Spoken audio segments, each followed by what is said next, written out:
350 साल पहले उन्होंने हमारे सामने प्रस्तुत किया था। कल 6 जनवरी है। मैं भी रास्ते में आ रहा था तो एक अखबार में एक आर्टिकल पर मेरी नजर गई।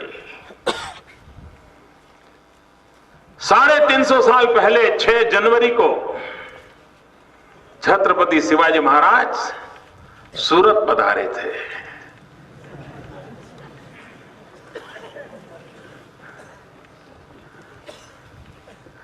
इतिहास ने कितना बड़ा न्याय किया है छत्रपति जी के प्रति। लिख दिया, सूरज को लूट दिया। भाइयों बहनों, छत्रपति शिवाजी महाराज ने सूरत आने का कष्ट इसलिए किया था कि उनको जानकारी मिली कि औरंगजेब अपना सारा खजाना सूरत में जमा कर रहा है। शाहिस्ता खान उस खजाने को संभाल रहा है।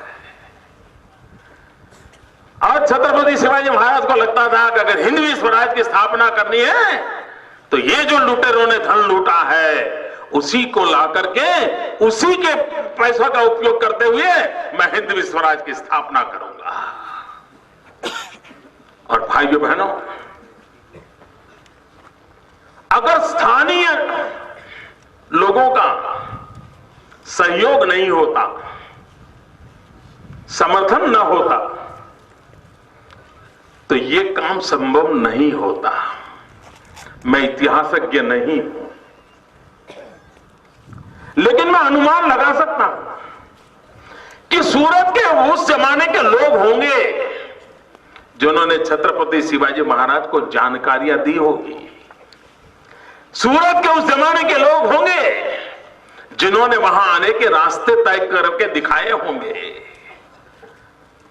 सूरत के उस जमाने के लोग होंगे जिन्होंने छत्रपति शिवाजी महाराज के लोगों को रखने का, छुपाने का प्रबंध किया होगा। उनके खान पान की चिंता की होगी। सब प्रकार का जो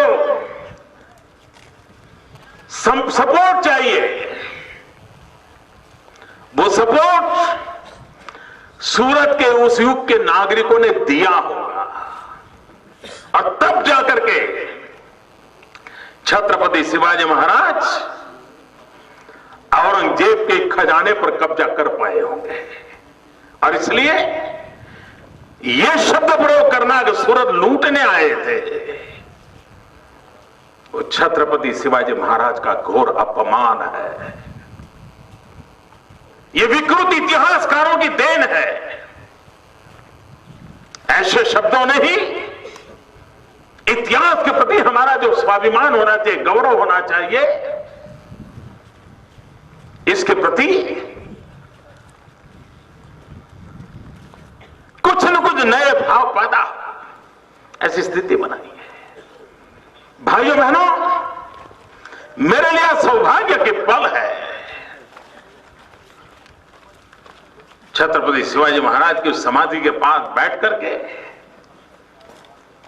मेरे मन में जो विचार आया, मुझे आने में देरी इसलिए हुई कि मैं काफी देर वहां जाकर के बैठा रहा। मन वहां बैठने का लग गया, भाव से कुछ अनुभूति हो रही थी। और मैं मानता हूं कि सिर्फ राज कारोबार चलाने की एक वहीवटी व्यवस्था का जगह नहीं है। यह जगह सिर्फ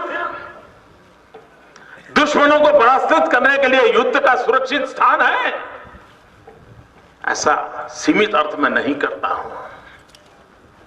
मैं मानता हूं इस भूमि पर 350 साढ़े 350 साल के कालखंड में एक एक इंच धरती पर